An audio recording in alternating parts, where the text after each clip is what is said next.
Hello my dear students, അപ്പോൾ നിങ്ങൾ തമ്പനയിൽ കണ്ട പോലെ പെയർ ക്രിയേഷൻ്റെ ക്വസ്റ്റ്യൻ ആട്ടോ. കുറേ ആളുകൾക്ക് പെയർ ക്രിയേഷൻ്റെ ക്വസ്റ്റ്യൻ എങ്ങനെയാണ് പെയർ ആക്കേണ്ടതെന്ന് അറിയില്ല.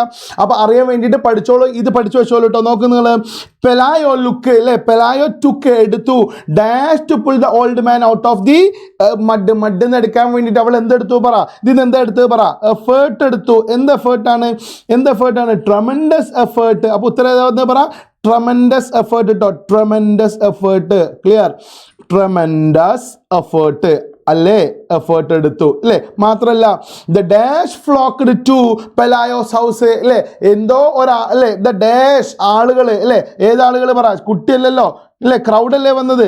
എങ്ങനെയുള്ള ക്രൗഡാണ് മക്കളെ വന്നത് പറ, എന്തൂസിയാസ്റ്റിക് ക്രൗഡ് അല്ലേ, ഇത് എന്തൂസിയാസ്റ്റിക് ക്രൗഡ് അല്ലേ, ഹാപ്പി ചൈൽഡ് അല്ല, ദ എന്തൂസിയാസ്റ്റിക് ക്രൗഡ് ഇട്ട്. അപ്പോൾ എന്തൂസിയാസ്റ്റിക് അല്ലേ, എന്തൂസിയാസ്റ്റിക് ക്രൗഡ് അല്ലേ. അപ്പോൾ രണ്ട് പേർ അങ്ങനെയാണ് ക്രിയേറ്റ് ചെയ്യൽ കേട്ടോ.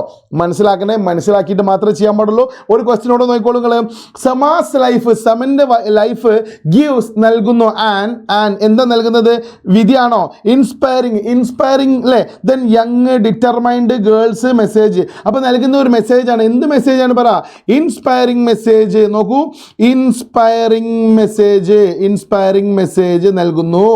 ആർക്കാണ് നൽകുന്നത്? To the people around the world, ലോകമുള്ള മുഴുവൻ ആളുകൾക്കും അല്ലേ. മാത്രമല്ല മെനി എന്ത് പറ, മെനി യങ് ഗേൾസ് അല്ലേ. Yes, many girls. എന്ത് ഗേൾസ് ആണ് പറ, young girls. Many young girls look at her as A role model. അവളെ കുറേ യുവാക്കളായിട്ടുള്ള പെൺകുട്ടികൾ റോൾ മോഡലായിട്ടാണ് കാണുന്നതെന്ന്. ഇങ്ങനെയാണ് മക്കളെ പെയർ ക്രിയേറ്റ് ചെയ്യേണ്ടത്. അപ്പോൾ നിങ്ങൾ ഉത്തരം എഴുതുന്ന സമയത്ത് എ ബി എന്ന് എഴുതിക്കാണ്ട് ആ പെയർ മാത്രം എഴുതി വെച്ചാൽ മതി, അല്ലാണ്ട് ചോദ്യം കംപ്ലീറ്റ് എഴുതി വെക്കാൻ നിൽക്കരുത്. അപ്പോൾ ഇതുപോലുള്ള ട്രിക്കി ക്വസ്റ്റ്യൻസ് ഒക്കെ ആയിട്ട് ഞങ്ങൾ കൃത്യം 7 മണിക്ക് വരുന്നുണ്ട് ലൈവിലേക്ക്. ഫ്രണ്ട്സിനെയും കൂട്ടി ലൈവിലേക്ക് വായോ. അവിടെയാണ് പിന്നെ പൂരത്തിന് കൊടിയേറുന്നത് കേട്ടോ. വായോ അവിടേക്ക് 7 കാണാം നമുക്ക് അവിടെ വെച്ചിട്ട്.